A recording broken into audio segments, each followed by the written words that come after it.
पहले मुझे मुल्ली कहा गया, मुझे आतंकवादी कहा गया, मेरे बाप तक को गाली दी गई, मेरे भाई को कहा गया। आपको याद होगा पहले रामजी लाल सुमन के ऊपर इस तरह की घटना हुई, फिर हनुमान बेनीवाल को निशाना बनाया गया और अब इकरा हसन को टारगेट किया गया। इससे पहले भी इकरा हसन के ऊपर इस तरह की घटना को अंजाम दिया गया था और घटना को अंजाम देने वाले जो लोग थे वो आरएसएस समर्थित लोग थे, मनवादी विचारधारा के लोग थे। और इस बार जिस तरीके की शब्दों का इस्तेमाल किया गया है वो सरासर गैर संवैधानिक है। वो एक क्या कह सकते हैं कि जो उपद्रवी टाइप के जो आइटम होते हैं, जो असामाजिक तत्व होते हैं, वो असामाजिक घटना है। और माहौल तो भाई साहब उत्तर प्रदेश हो या पूरा देश हो, माहौल पूरी तरीके से बिगड़ा हुआ है। इस समय जाति के नाम पर, धर्म के नाम पर सामाजिक सौहार्द का जो सामाजिक ताना बाना है वो इस कदर बिगाड़ दिया गया है कि इसको बनने में सालों साल लग जाएंगे। और इससे फायदा किसको मिल रहा है? बीजेपी को मिल रहा है। दलितों पे आए दिन घटनाएं हो रही हैं, पिछड़ों के ऊपर आए दिन घटनाएं हो रही हैं और अब सांसदों को भी सुरक्षित नहीं है, महिला सांसद भी सुरक्षित नहीं है। प्रधानमंत्री मोदी एक तरफ ये कहते हैं कि हम महिला सम्मान के लिए हर भरसक प्रयास करेंगे, वहीं इनके जो आंकड़े हैं, एनसीआरबी के आंकड़े जो महिला क्राइम को बता रहे हैं, वो ये कह रहा है कि महिला क्राइम 50% से ज्यादा बढ़ चुका है। अब आप अंदाजा लगाओ, इकरा हसन के ऊपर जो ये घटना हुई, महिला समाज से, अल्पसंख्यक समाज से है, उनके दादाजी भी बड़े वो सांसद रहे हैं, मंत्री रहे हैं और वो 3 पीढ़ी से राजनीतिक परिवार से जुड़े हुए हैं। दिल्ली में एक ऐसी घटना हो जाती है, तेलंगाना से जो हमारे सहयोगी दल है डीएमके, वहां की एक सांसद की, दिल्ली के, और कौन सी जगह? द्यूतावास की जगह, जो लुटियंस का वीआईपी एरिया है, वहां उनके साथ चोरी और बदसलूकी की जाती है। आप समझ लो कि महिला सांसद सुरक्षित नहीं है इस देश में और दिल्ली जैसी जगह में सुरक्षित नहीं है, तो प्रधानमंत्री कैसे कह सकते हैं, बीजेपी कैसे कह सकती है कि देश सुरक्षित हाथों में है? और महिला सम्मान की अगर बात करी जाए तो महिला सम्मान के जो भी वायदे बीजेपी ने करे हैं वो सारे के सारे वायदे झूठे साबित हो चुके हैं। हसन वाला विवाद तो असली गुजर नकली गुजर तक पहुंच गया ना, जो विरोध कर रहे हैं इकरा हसन का वो भी गुजर है भैया। इकरा हसन को फर्जी गुजर बताया जा रहा है। बात गुजर वाली नहीं है, नहीं, बात ये है कि आप सरकार के साथ है या सरकार के खिलाफ है। अगर आप सरकार के साथ हैं तो आप गुजर हो या मुसलमान हो, आपके फेवर में सारे कार्यक्रम होंगे। और अगर आप सरकार के खिलाफ है, सरकार की नीतियों का विरोध कर रहे हैं, फिर आप किसी भी जाति के हो, किसी भी धर्म के हो, आपको टारगेट किया जाएगा। आप बताइए, बीजेपी के खिलाफ अगर कोई मुसलमान समाज का व्यक्ति बोल रहा है तो उसे टारगेट करते हैं। बीजेपी के खिलाफ अगर कोई ब्राह्मण बोल रहा है तो उसे टारगेट किया जाता है। बीजेपी के खिलाफ कोई दलित आदिवासी बोलता है तो उसे भी टारगेट किया जाता है, उसका चरित्र हनन किया जाता है। महिलाओं को, चाहे वो किसी भी समाज की हो, अगर वो बीजेपी के खिलाफ बोल रही है, तमाम महिला पत्रकार है जो ब्राह्मण समाज से आती हैं, उनके लिए किस किस तरह के शब्दों का इस्तेमाल बीजेपी के लोग करते हैं, आरएसएस के लोग करते हैं। ये बात सिर्फ और सिर्फ ये है कि कौन बीजेपी के साथ है। जो बीजेपी के साथ है उसके 1000 खून माफ है, और जो बीजेपी के विरोध में है तो उसको आप नकली बताया जाएगा, उसको देशद्रोही बताया जाएगा, उसको गद्दार बताया जाएगा और उसके डीएनए में खोट निकालने की कोशिश की जाएगी। और ऐसा काम, ऐसा घृणित काम सिर्फ बीजेपी और आरएसएस के मनवादी विचारधारा के जो लोग हैं वही कर सकते हैं, क्योंकि ये लोग संविधान विरोधी हैं। इन्हें महिला मुख्य धारा में आते हुए हजम नहीं हो रही। ये लोग ये चाहते हैं कि आज से 150 साल पहले जैसे महिलाएं पर्दे के पीछे रहती थी और महिलाओं के सिर्फ 2 काम होते थे, घर में चूल्हा चौका करना, घर के काम करना और बच्चे पैदा करना,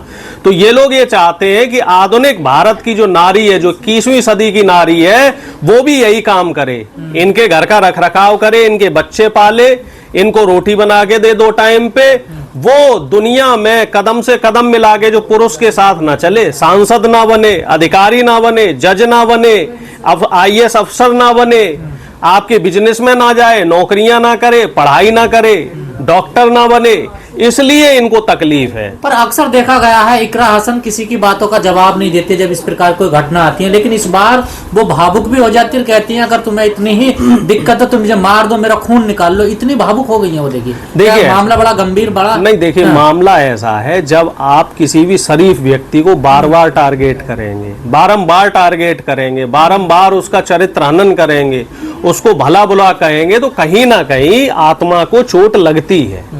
कोई गलती करी है, उनके काम में कोई गलती है, वो अपने संसदीय क्षेत्र में अगर काम करने में कहीं कोई गलती हो रही है, जो एक सांसद का क्रिया क्षेत्र होता है, जो काम होते हैं उनके काम में कोई कमी है तो काम बताइए। आप पर्सनल टारगेट क्यों कर रहे हो? आप व्यक्तिगत जो आक्षेप लगाते हो, व्यक्तिगत जो टिप्पणियां की जाती हैं वो गलत है। और जब से राजनीति, जब से मतलब पिछले 11 साल से मैंने एक चीज देखी है, महसूस करी है, आप लोगों ने भी महसूस करी होगी, जब से बीजेपी सत्ता में आई है तब से पर्सनल टारगेट करने का काम बढ़ गया है। मनमोहन सिंह जी, वो भैया रेनकोट पहन के नहाते थे, कोई भी फाइल है वो 10 जनपद से होके जाती थी। आप बीजेपी के लोग बताओ कितनी सशक्त और मजबूत सरकार आपने बना रखी है। 1.5 साल से ज्यादा हो गया है, आप अपना राष्ट्रीय अध्यक्ष नहीं बना पा रहे हो। प्रधानमंत्री की कथनी और करनी में आए दिन अंतर रहता है। प्रधानमंत्री पहले कहते थे किसानों की आय डबल करेंगे, वो आय डबल नहीं हुई। प्रधानमंत्री कह रहे थे कि साहब जीएसटी कम करने से महंगाई कम हो जाएगी।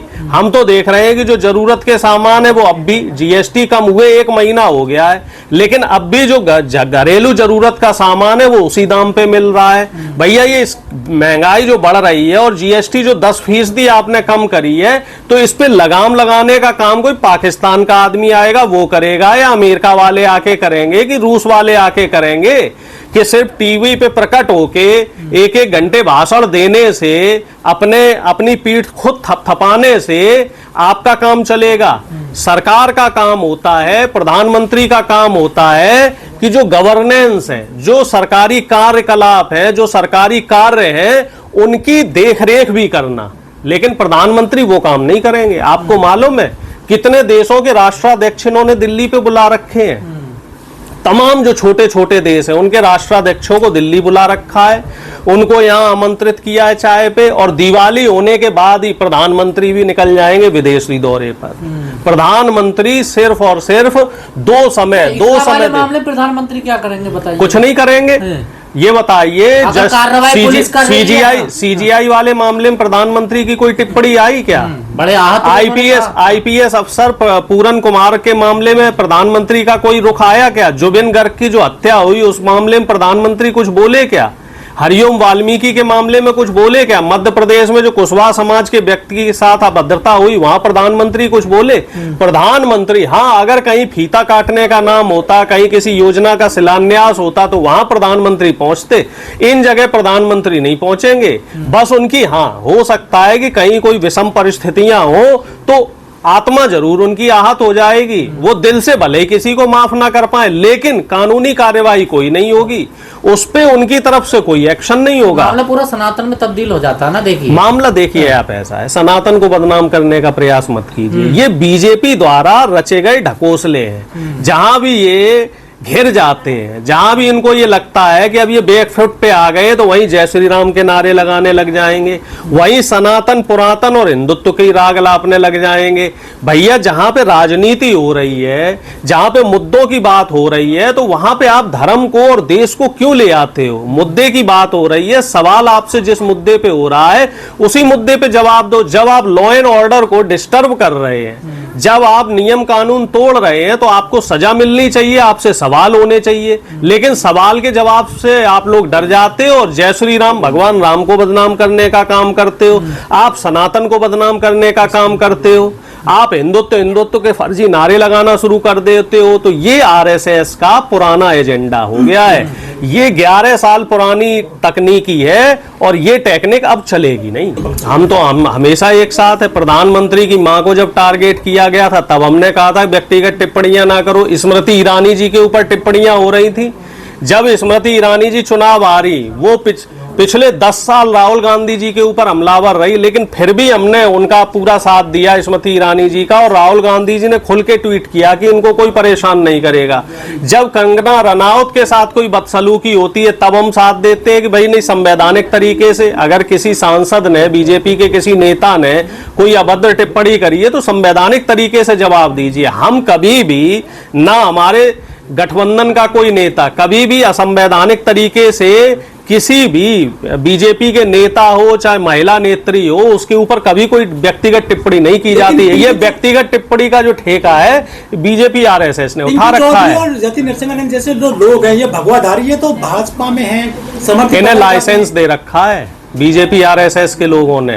तो सवाल बीजेपी आरएसएस से होना चाहिए कि ऐसी बदसलूकी करने के बाद भी इन लोगों के ऊपर कानूनी कार्रवाई क्यों नहीं होती।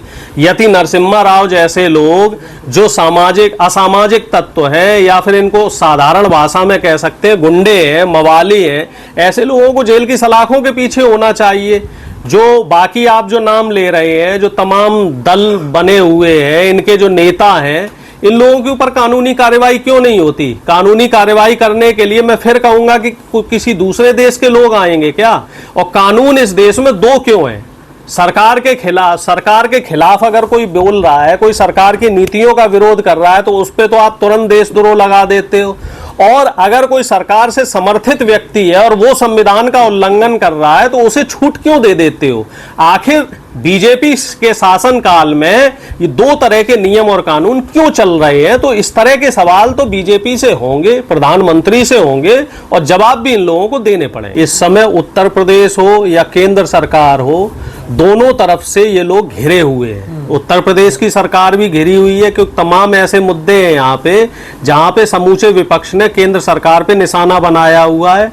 और केंद्र सरकार में ऐसे तमाम मुद्दे हैं, वोट चोरी का मुद्दा हो, चाहे इस समय एनएफएस का मुद्दा हो, निजी शिक्षा में बढ़ते हुए निजीकरण का मुद्दा हो, इन सब को लेके प्रधानमंत्री से लेकर मुख्यमंत्री तक बैकफुट पे हैं। तो इस वजह से आरएसएस के जो सहयोगी दल हैं, चाहे विश्व हिंदू परिषद हो, बजरंग दल हो, और तमाम जो संगठन आरएसएस के घटक दल हैं, इन लोगों द्वारा एक प्लांटेड और सुनियोजित तरीके से ऐसे षड्यंत्र रचाए जा रहे हैं